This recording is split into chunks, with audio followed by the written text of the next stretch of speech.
Canal YouTube Eli Correia Oficial, o canal da saudade. Oi, gente! Se inscreva, dê aquele like, faça aquele joinha. Vamos lá e acione o sininho. Isso! O sininho tocou, é mais uma carta de saudade. Eu gostaria muito de convidar a todos que mandem suas cartas, remetam as suas histórias para este e-mail: cartasaudadeelicorreia@gmail.com. Antes de começar a narração dessa carta, eu vou pedir a atenção de todos vocês. Ouçam essa carta até o fim. Vejam um momento crucial dessa história, que é o momento de um encontro. Vocês vão acompanhar e vão se chocar com este encontro. No canal YouTube Eli Correia Oficial, um encontro inesperado. Um encontro macabro. Minha mãe era portuguesa e veio para o Brasil com a sua família quando ela era ainda muito criança, muito pequena. Meus avós tinham 5 filhos. Minha mãe era a caçula. Eles chegaram aqui no Brasil e foram morar em Porto Ferreira, cidade do interior de São Paulo. Nessa cidade já tinha emprego para o meu avô, que era lenhador. O seu trabalho era transformar madeira em lenha e depois em carvão, árvores, toras em madeiras e depois transformar em carvão. Pois, como todos sabem, Porto Ferreira é uma cidade com muitas cerâmicas e que na época precisava de muitas fornalhas para que fossem fabricadas as louças. Em outras palavras, precisava de muita lenha, de muito carvão. Então, o meu avô veio de Portugal já com esse emprego garantido em Porto Ferreira. A família de minha mãe ficou muito tempo morando ali em Porto Ferreira, até a minha mãe completar 17 anos. Minha mãe já estava prometida para um primo lá de Portugal. O meu avô havia prometido ao irmão dele que quando a minha mãe tivesse idade suficiente para se casar, casaria com o filho desse irmão, ou seja, primo da minha mãe. Era costume na época já acertar os casamentos bem antes, muito cedo. E a família daqui se comunicava com a família lá de Portugal através de cartas, através de fotos. Quando então o meu avô comunicou ao irmão dele lá em Portugal que a minha mãe já estava na idade, que a minha mãe já estava pronta para se casar e que o sobrinho viesse para que pudesse realizar então o matrimônio prometido, o matrimônio acertado, ainda quando moravam lá em Portugal. Sendo assim, aqui no Brasil, criou-se uma expectativa. Ficou-se à espera do grande dia de minha mãe conhecer o noivo. Noivo que viria de navio. Noivo que faria uma viagem longa de Portugal até o Brasil. E todos ficaram ali pensando, como será que ele é? A gente conhece ele por foto, mas a foto às vezes engana. Será que ele é isso? Será que ele é aquilo? Será? Qual o tamanho dele? Bom, todo mundo discutia como seria o primo, aquele que iria se casar com uma mãe. Porque pela foto você tem às vezes uma ideia, só que pessoalmente pode ser muito diferente. E como a viagem de Portugal para o Brasil demorava muitos dias, ficou-se o tempo todo imaginando como seria o primo, como seria o futuro marido da minha mãe. Todos sabiam que ele era bonito, porém ninguém imaginava que ele fosse maravilhoso, fosse um galã. Mas que todo mundo tinha ideia de que ele era bonito, tinha por causa da família. Quando chegou no Porto de Santos, a família com aquelas plaquinhas com o nome dele, toda a família, ali segurando uma plaquinha, toda ansiosa, aguardando a chegada do primo. E de repente, aquele rapaz alto, forte, olhos azuis, bonito, mas muito bonito mesmo, Quando ele viu a placa com o nome dele, ele pulou de alegria. Mas sabe, ele fez uma festa, todo feliz, e veio correndo ao encontro da família que aqui no Brasil o aguardava, o esperava tão ansiosamente. Minha mãe, baixinha, tímida, e ele sorrindo, contente, feliz, né? Por conhecer até praticamente a família, e falou pro meu avô: "Ô raios, vocês me arrumaram uma baixinha para eu casar? Será que essa baixinha vai me amar? Eu já estou encantado com ela. Será que ela vai se encantar comigo?" Foi amor à primeira vista, tanto dele para com a baixinha, que viria a ser a minha mãe, como da baixinha por ele, aquele rapaz alto, forte, bonito mesmo. Amor à primeira vista entre os dois primos. Como eles já eram noivos por correspondência e casados por procuração, assim que o primo chegou, o padre fez o casamento na igreja e foram morar na cidade de Cedral, perto de Catanduva. Mas não para a cidade propriamente dita. Foram para uma colônia de portugueses que existia nessa cidade. Cidade de Cedral, perto de Catanduva. Nessa colônia portuguesa viviam muitas famílias de Portugal, e o marido de minha mãe, que também era lenhador, veio já com emprego garantido. E nessa colônia de portugueses, o trabalho garantido, o amor garantido, tinham tudo para serem felizes. Logo, a minha mãe ficou grávida. A vida naquela colônia era tranquila. À noite, todas as famílias se reuniam para falar da terrinha, para falar de Portugal e da saudade que sentiam. A cada final de semana, era numa casa de um dos colonos que se reuniam. Ali cantavam, tomavam vinho, relembravam a velha terra, Portugal. E assim passava-se mais uma semana. Nesta colônia de portugueses, morava um casal que tinha umas filhas muito bonitas. Mas, olha, filhas maravilhosas mesmo, bonitas de verdade. E eles, assim como todos, eram muito hospitaleiros. Um dia, quando a minha mãe estava grávida de 6 meses, e o marido dela chegou do serviço com um machado na mão, os olhos esbugalhados, vermelhos, e foi para cima da minha mãe, dizendo que ia acabar com a raça dela.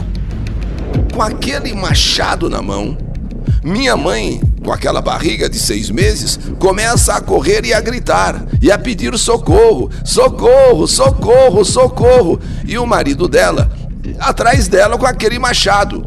E como todos lá eram unidos, todas as casas, perto uma das outras, quando escutaram os gritos da minha mãe, todos os colonos vieram acudi-la, vieram socorrê-la. O marido da minha mãe estava enlouquecido.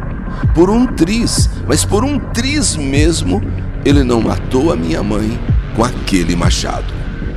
Os colonos o agarraram, tiveram que amarrá-lo com cordas e o levaram assim, amarrado, para o hospital na cidade. Nesse hospital na cidade, se viu que o marido de minha mãe, o português alto, bonito, forte, que veio de Portugal, já praticamente casado com a minha mãe, ele tinha enlouquecido. Ele estava enlouquecido, talvez, sabemos lá, se saudade da terra, de Portugal, se algum problema mental. A verdade é que desse hospital ele teve que ser transferido para o Hospital do Juqueri. E nesse hospital, em Franco da Rocha, ele viveu por apenas 10 dias. Sim, em 10 dias ele veio a falecer. Em 10 dias ele morreu em pleno hospital, conhecido antes como Hospital do Juqueri, Hospital dos Loucos, como falavam, em Franco da Rocha.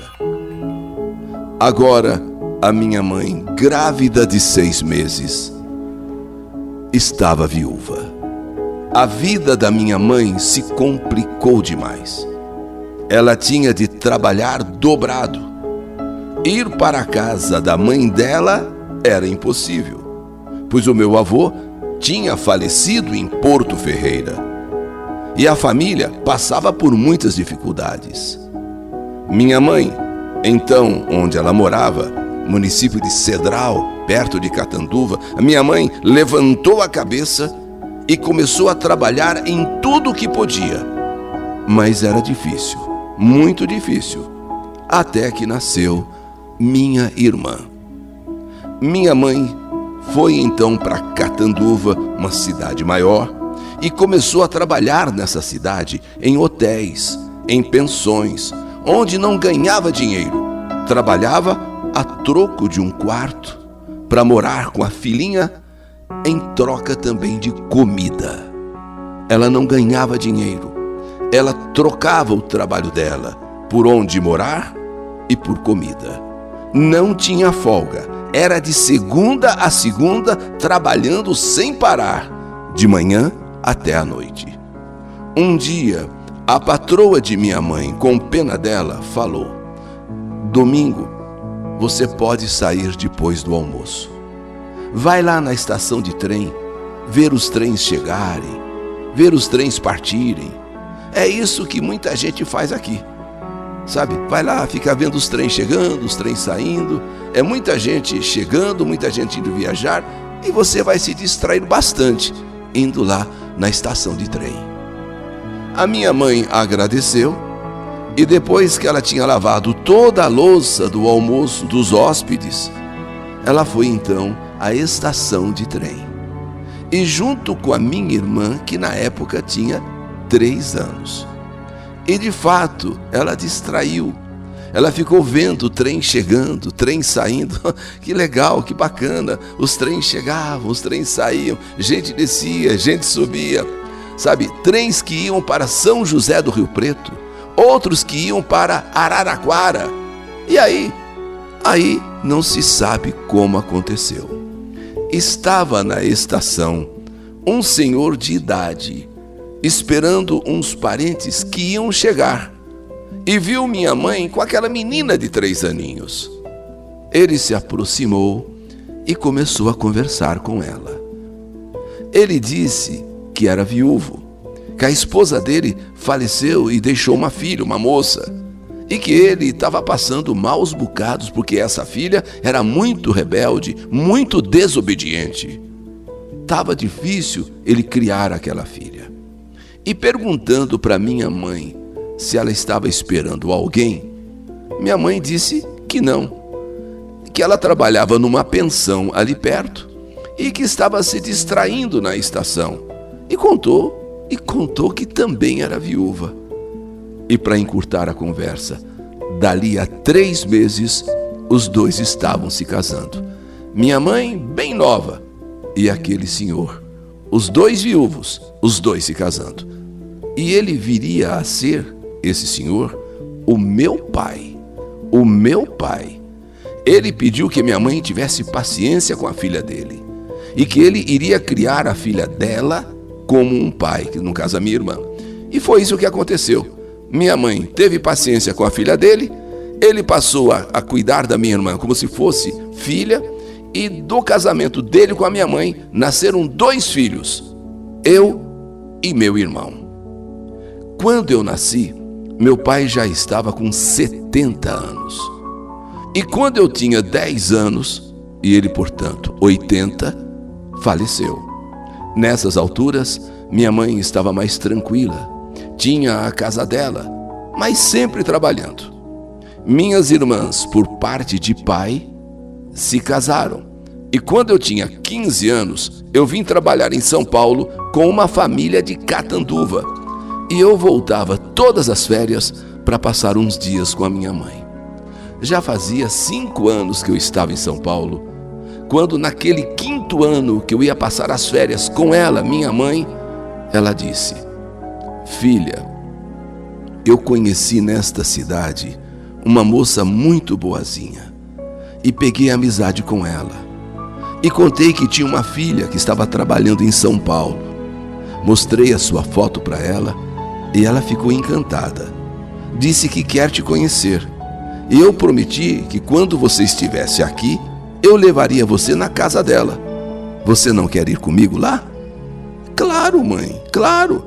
Vamos na hora que a senhora quiser. Nesse mesmo dia, nós fomos na casa desta moça, desta amiga da minha mãe. Quando chegamos lá, a moça abraçou a minha mãe e disse: foi bom a senhora ter vindo hoje. Assim a senhora conhece também a minha mãe, que mora em São José do Rio Preto, e veio passar uns dias comigo. Ela vai embora amanhã. Então, nós sentamos na sala e logo apareceu a mãe desta amiga. Uma mulher cheia de cicatrizes, de queimaduras. Sabe, queimaduras, mas intensas, que deixam aquelas cicatrizes feias. O corpo, a pele do rosto toda repuxada, os braços queimados. E a mãe desta amiga da minha mãe não tinha cabelo. Sabem quando uma queimadura consome todo o couro cabeludo? Confesso que eu e minha mãe tentamos disfarçar, mas ficamos chocadas. Minha mãe levantou para cumprimentar aquela senhora. Eu também a cumprimentei, mas percebemos que essa senhora não tirava os olhos da minha mãe. Ficou assim o tempo todo, olhando, olhava, de repente tirava o olhar, voltava o olhar, olhando de perto, olhava um pouco mais. Aquilo acontecendo, dava para se perceber que essa senhora não tirava os olhos da minha mãe. Ela podia estar com o corpo todo marcado por queimaduras, mas ela não tinha problema de cabeça. Nenhum momento falou-se que ela tinha algum problema de cabeça. Agora, essa coisa dela ficar com os olhos presos em minha mãe o tempo todo, ela chegava a ponto de até nem conseguir disfarçar que ela olhava para minha mãe. E porque ela ficou olhando para minha mãe de modo que olhava, reparando detalhe por detalhe, até a filha percebeu. Mãe, algum problema, mãe? Algum problema? Até a filha... Nós, primeiro, nos chocamos com a imagem daquela senhora. E segundo, agora estamos... Sabe, quando você fica... O que está acontecendo que ela não tira o olho da minha mãe? Até a filha percebeu. No que, de repente, então, ela falou: você é a Rosa? Tanto a filha quanto a minha mãe levaram um choque. Sim, meu nome é Rosa. Ela meio assim falando com a boca torta devido às queimaduras. Ela disse: você não é da colônia dos portugueses? Sim, eu morei na colônia dos portugueses. Então a minha mãe deu um salto da cadeira e disse: mas quem é você? Ou quem é a senhora? Porque apesar de toda desfigurada pelas queimaduras, minha mãe começou a reparar alguns detalhes. E volta a perguntar, já assim, sabe, quando você olha para uma pessoa, como se aquela pessoa também quer lhe dizer alguma coisa, e repete a pergunta: quem é a senhora? Quem é você? Essa é a primeira parte de um encontro inesperado. Um encontro macabro.